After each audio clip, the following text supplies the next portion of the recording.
Guys, naniniwala ba kayo sa salitang destiny? Kung ako ang tatanungin nyo, hindi ako naniniwala. Hindi pa kasi dumating ang aking dawan. Uy, sana all! Ambot sa kanila may bangs. Adi gani na ako mga kaupo doho, bisi-bisi. Kay nagaprepare kami kay pista sa Paraiso. Sige gani ako sanisan hinangad-hangad sa langit kay anak akon sapatos na ginbulad. Kasi mabaray kon masayaw ka gani da sa barangay San Paraiso kon pista. Kailangan nakasapatos ka kay siyempre sosyalan baga. Wow! Sa taon kung nakasapatos ka. Adi gani namon technician ho. Sus, maurab tikini. Sige gani siyan pangayos sa namin ilaw speaker.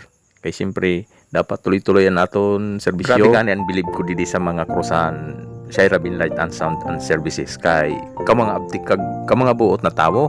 Sus, mga mahigos pa, madali mo suguon. Ako man sa nakon, sige akong utalibod, sige puro video, sige kung kita-kita ko na ano pa ang nabilin. Natrotok dokuman. Baga man ako bossing, manager. Inin amon tulungon, ginadalang ka naman sa maayo, kung ano pa ang amon mahatag na solusyon, kung igos ang problema. Kay kung naada na nga sa pistahan, kag tuloy ang tugtog, kag magkaigos ang diferensya, mauritan kita sa nagasarayaw. Dito ko nakita sa mga grupo na igo talaga sa pag-urusad kay siyempre para madali ang trabaho ada kay dan tanan. Adi nga ni namon manager ho naga-monitor talaga siya kung ano pa ang mga kulang namon. Inin Shaira Bin Light and Sound and Services usad din na maayo na sound system dito sa munisipyo San Milagros.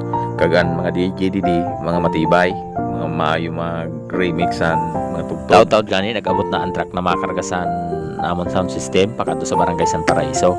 Kagada gani ho nagumpisa na si Lods Nonoy sa pag-alsa sa mga speaker. Kay excited na daw siya. Hiningani namon trabaho. Proud gad kami sini kay maskin sabi na mapiraw pero masadya ang tanan. Nagahulat-hulat nga ni ako sa na makatapos sinda sa pagkarga kay makatuna ako sa barangay San Paraiso. Habang nga ni nagakarga sinda may ginaayos man na mga tornilyo kay siyempre nakita nila na may kulang pa. Taud-taud nga ni nagparam na ako kay makatuna ako sa barangay San Paraiso. Talaga ni ho gina-check panindaan kada speaker na ginakarga ninda kay base kon tingko sa diferensya. Ginahandom nga ni namon na inina amon sound system makilala pa sa halagyo man ng mga lugar kay para makaabot man kami dito mai-promote namon ini namon sound system. Nagadali-dali gani ako pakato sa barangay San Paraiso. Ang kahuna ko mauna pa ako.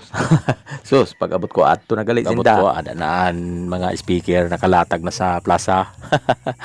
Kaya sa paghalit ninda, ginpabantay na lang ninda ko na magkita-kita sa mga gamit. Paglipas nga sa pila ka minuto, ada na sinda, nagbalik na. May mga dara sinda na iba pa na mga gamit, kay maasimbol na kami sa namon speaker. Ada na nga ni ang truck pasulod na sa plaza na may karga ng mga gamit. Kay taod-taod, pag natapos na namon pag-asimbol, ano na kami sa namon turunggon, kay matesting na.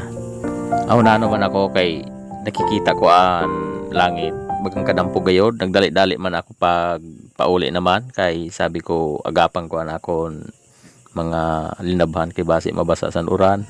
Nakatawagan ko ng kabataan ho kay nagsarap it di daw sa truck. Ina nga ni ho na nagapasaan sa scaffolding. Matibay na ng DJ kay membro na sa Masbate Mix Club si DJ. Wow!